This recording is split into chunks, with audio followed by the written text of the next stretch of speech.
Hello friends, welcome to Mission Eyes. In this video you will get the environment previous year question 2016. So let's take the first question.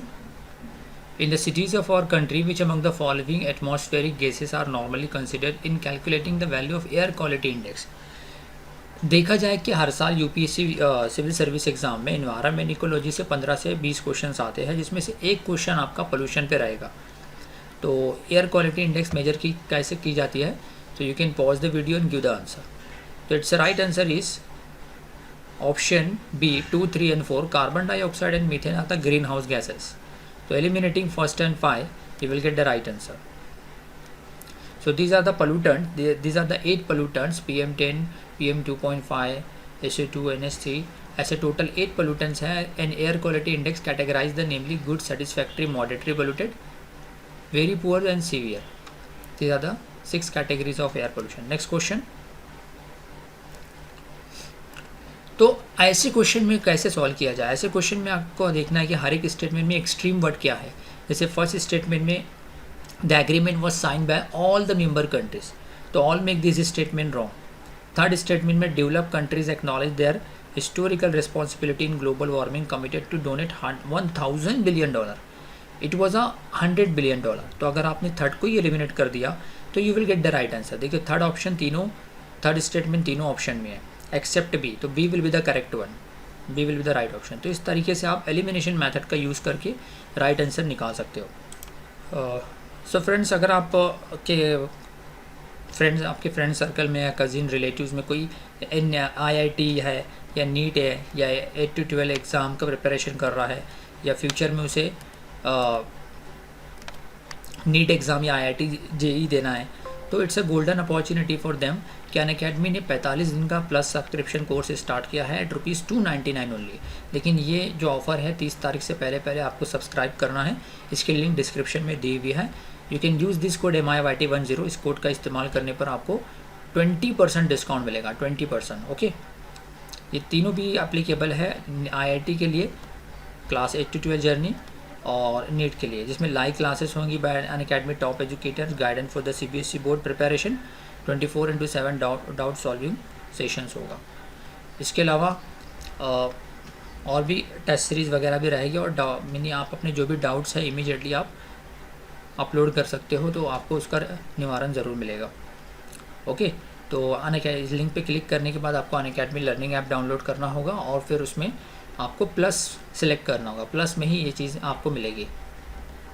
इसके अलावा अगर आप UPSC preparation कर रहे हो और आने वाले 22 या 23 या 24 के लिए प्रिपरेशन कर रहे हो, तो हर सब्सक्रिप्शन पे Unacademy giving the 20% discount. Even जो लाइट टेस्ट सीरीज़ है 3-3.5 हज़ार रुपये की, उस पर भी आपको 20% डिस्काउंट मिल जाएगा इस कोड का यूज़ करोगे तो आप। और आने वाला कॉम्बैट बहुत बड़ा स्पेशल होने वाला है, तो don't forget to enrol in that combat, क्योंकि प्रीलिम स्पेशल होगा by using this code MIYT10। Okay, the next question, sustainable development goal were first propose in 1972 by global think tank called club of Rome and sustainable development goals have to be achieved by 2030। अब second statement में आपको sure होगा कि second statement definitely right है, लेकिन first statement, because SDGs was first propose in the 1992, तो first statement is wrong. So option B will be the correct one, जिसमें 17 goals है विथ 165 टारगेट। नेक्स्ट, कि ईयर बाय ईयर गवर्नमेंट को deficit हो रहा है, नुकसान हो रहा है, तो गवर्नमेंट क्या एक्शन स्टेप्स उठाएगी? अब यहाँ पे 4 स्टेटमेंट लिखे हुए। Reducing revenue expenditure, definitely revenue expenditure आएगा। आप वीडियो को पॉज करके आंसर भी दे सकते हो। तो आप देखिए, पहला स्टेटमेंट तो आएगा, लेकिन न्यू वेलफेयर स्कीम जारी और करना, इंट्रोड्यूसिंग न्यू वेलफेयर स्कीम, नई स्कीम और जारी करने से क्या होगा कि गवर्नमेंट के खर्चे बढ़ेंगे ना। तो स्टेटमेंट सेकंड को आप एलिमिनेट कर दो, option B and D will निकल जाएगा। या तो ऑप्शन ए राइट है या सी राइट है। Rationalising subsidies will be the yes, subsidies गरीबों को, हकदारों को ही मिलना चाहिए उसका लाभ, ठीक है। तो 1 and 3 will be the right answer. Reducing import duty नहीं हो सकता है, क्योंकि गवर्नमेंट को पैसों की ज़रूरत है, ठीक है।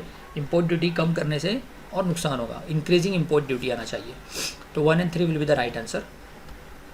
Next, INDC, it's right answer. It was a part of the Paris Climate Summit of the 2015 Conference of Parties तो it's right answer is option B, plan of action outline by the world to combat climate change. Next, United Nation convention to combat desertification है पहला, United Nation framework convention on climate change और convention on biological diversity, तीनों ही outcome है after the Rio de Janeiro earth summit. तो अब desertification रोकने के लिए क्या करना होगा कि it has a special focus और पर्टिकुलर फोकस हो the south Asia and north Africa, नहीं ऐसा नहीं है। सेकंड स्टेटमेंट को आप एलिमिनेट कर दो, you will get the right answer, क्योंकि एक बॉटम अप अप्रोच होना चाहिए, लोकल पीपल का पार्टिसिपेशन इसमें ज़रूरी है ताकि डिजर्टिफिकेशन रोका जा सके। तो थर्ड स्टेटमेंट डेफिनेटली राइट रहेगा, 1 and 3 will be the right answer. So I hope you like this MCQ and definitely some of the MCQ will help you in your upcoming exams.